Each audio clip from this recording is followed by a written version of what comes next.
Hi, this will be our part two, our tutorial. So this circuit diagram is a off hand or manual of automatic motor circuit, automatic circuit diagram.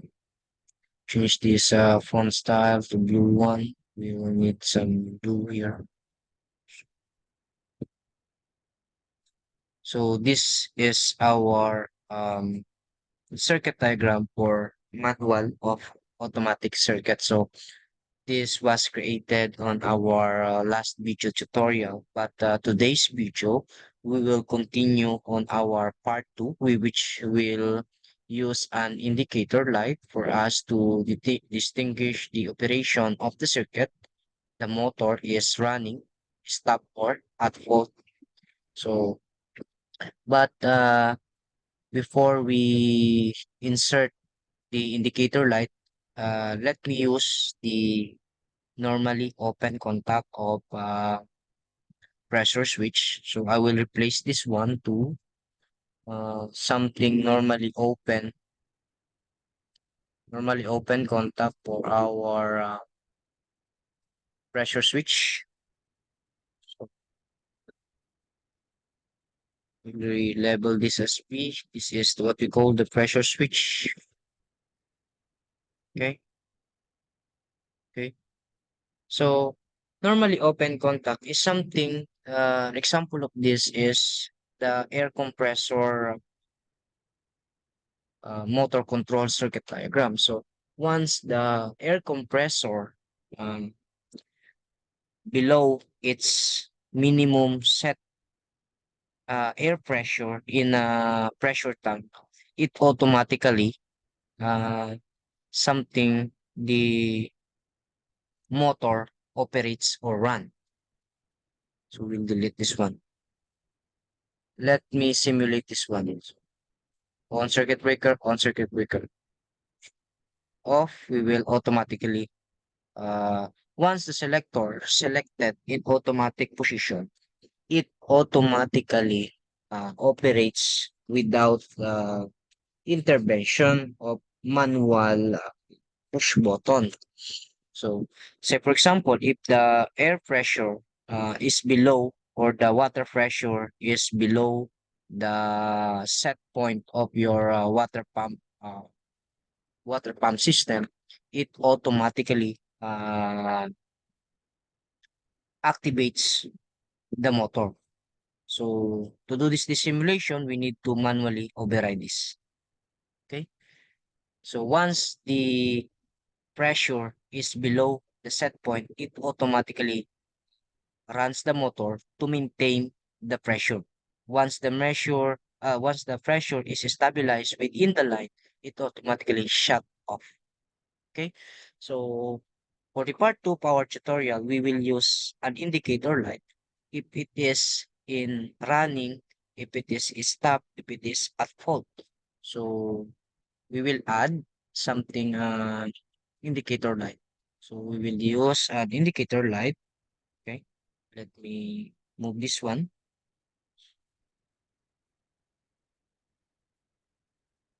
We'll move this one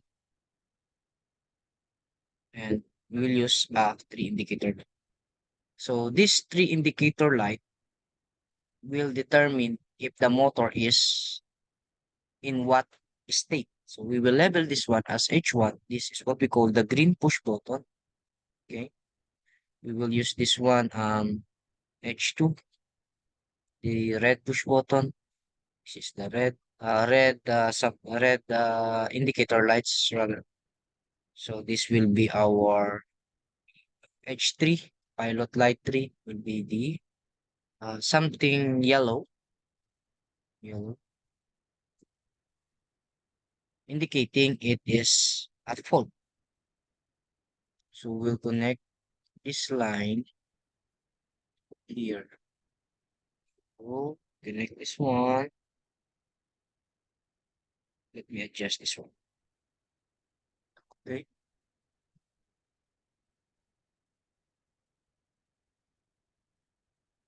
Something, create something here. So this will be our indicator light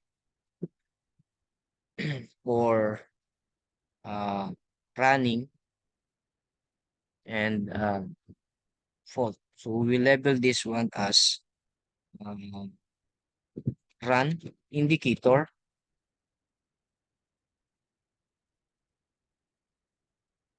Will regular one. We will move, adjust this one. Okay, let me just change the color to blue one. Okay. Run indicator.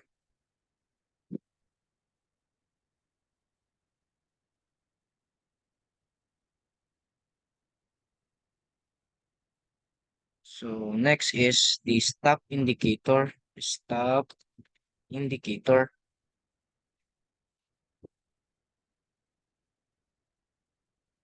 Next is the fault indicator.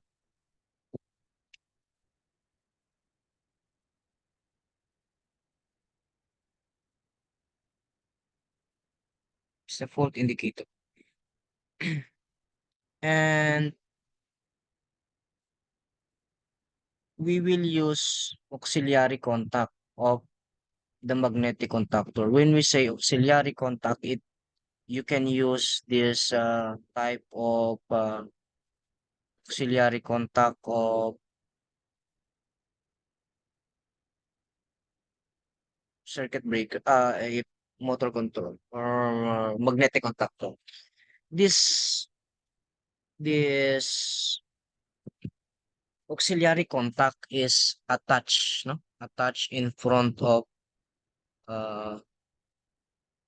in front of magnetic contactor, no? This is attached in front of magnetic contactor in this side. So this will attach in this side uh in real scenario, no? So that you have an additional normally open contact, normally closed. You can also add this one coupled in front of your magnetic contactor. It is something auxiliary aside from your normally open and normally close contact in your magnetic contactor. You can externally externally couple or attach this in front of uh, magnetic contactor. So we will use this one. So let me just put it here. So for this one, we will use for normally open contact is something number 53 and number 54. So we will use a normally open contact and normally close contact. Normally close contact. This normally open contact, let me adjust this one so that there is available space here. Just this one. Okay. Okay. Just this one. Okay. So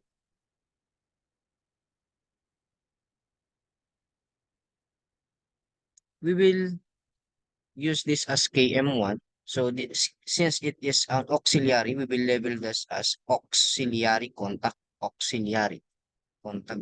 Okay. Then we will use number 53 and number 54. 53 and 54. KM1. So auxiliary. 53 and 54. We will use auxiliary contact. Okay. Then we will use as number 61 and 62 as normally close contact. 61 and 62. Okay. So 61 and 62 KM1. This is also an auxiliary contact, aux contact. Auxiliary contact of magnetic contact. So these two are something connected in this contact. Okay, this is the contact, auxiliary contact. You can also use uh, the contact of magnetic contactor, which is the 13 and 14. And of course, you can also, instead of 53, 61, 62, you can also 21 and 22.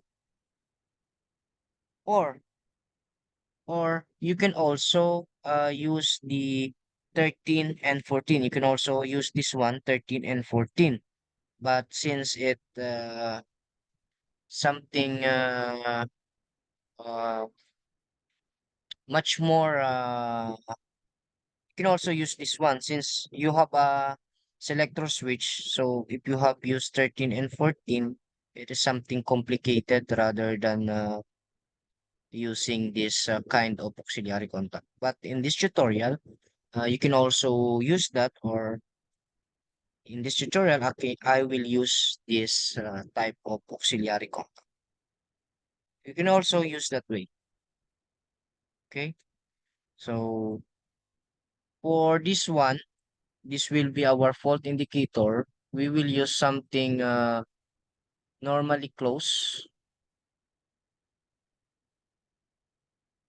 normally open of our thermal overload. We will label this as F1 since it is its reference is an F1 overload. This is the OL overload. Okay, this is the OL. So if you have an overload, it is located in your overload. This is thermal overload brand by Schneider. I think this is Schneider brand. Since it is 97 and 98 normally open contact of our thermal overload. Once the motor overload, it change state. It will automatically change state to normally open to normally close. No? So this is the 97, 98, the 95, 96 is the overload of our motors.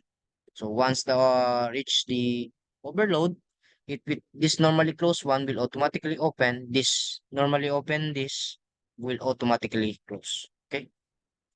So we will connect this one. Okay. I prefer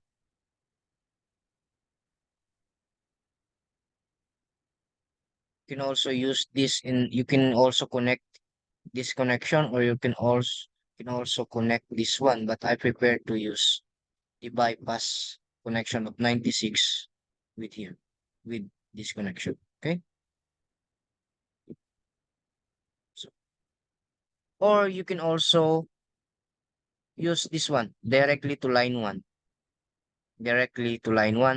or after overload, you can also use that.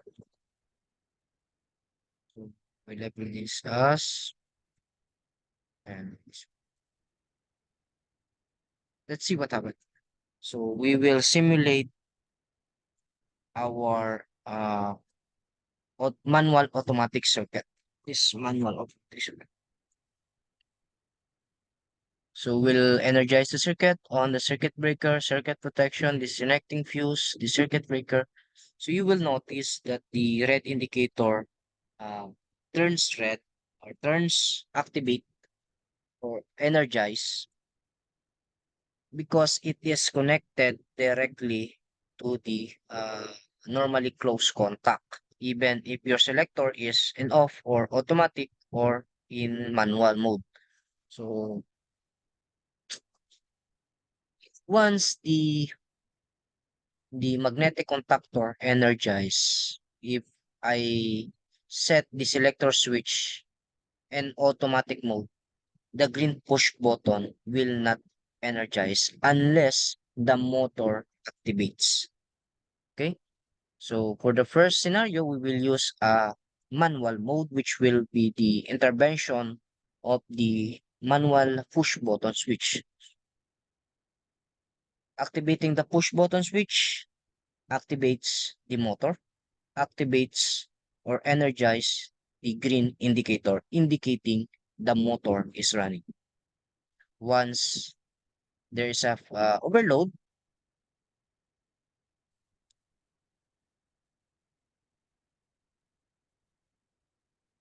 okay, so there is something wrong on our circuit. So it must be connected in line 1. It must be connected in line 1 so that if there is an overloading our circuit, it does not affect the indicator light. So in this scenario, if the thermal overload activates this, normally close contact here will open. Thus, there is no supplying the indicator light. So we need to replace our circuit diagram. So, so this circuit will change. Okay. So it must be connected here in line 1. Okay. We just correct. Let me just correct this one.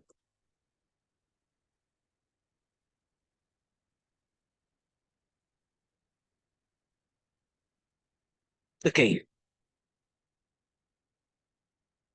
Okay. Then we need to simulate again. Simulate. Activate the circuit protections. So our selector switch is in up state. We'll need to manually uh, press the push button. Let's see what happened.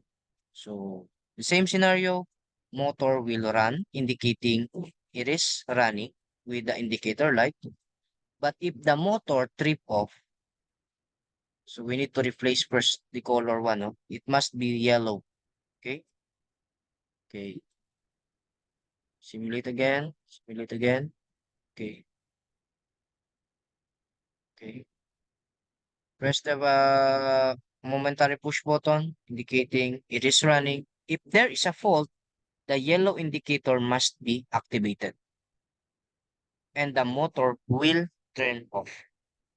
So indicating the red, indicating its stop operation, yellow indicates there is something wrong on the motor, something overloading.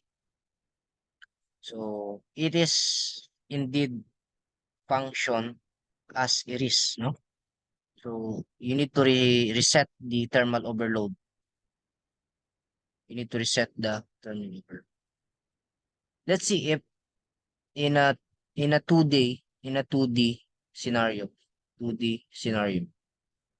This is a thermal overload. So we need to replace this as F1 to link on our circuit. This is F1.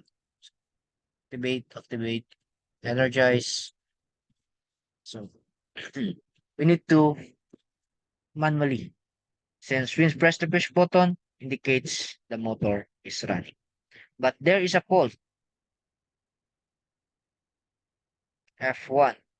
You need to reset this button here. There is a reset point in thermal overload, indicating that there is a fault. Okay, there is a fault. So you need to reset this. You need to reset this one. Okay, okay. You'll notice that if it is activated, you need to reset just like this. You need to reset to de-energize the circuit. You need to repeat the energization. You need to manually press again the push button to activate the circuit. There's a fault, yellow indicator indicates. Even though you press the push button, it does not change. Even you change the selector switch, it does not change. So you need to manually reset the thermal overload. Okay. For the automatic, if If you want it in automatic mode, activating automatic mode, let's see what happens. If the pressure below the set point, it must be activated. So the normally closed contact should be uh once activated, it will turn on. So if the pressure maintains its set value, say for example 50 psi, if the motor maintains its set value, it will automatically off. If there is something wrong with your motors or circuit, automatically same thing will activate the momentary uh, thermal overload.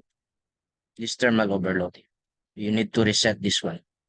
You need to reset this.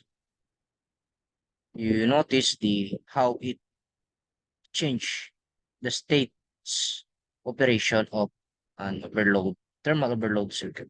So you have any question? And that's it for today. So if you have something, questions or comments, leave down below. No, that's it. That's all for today, and thank you for watching.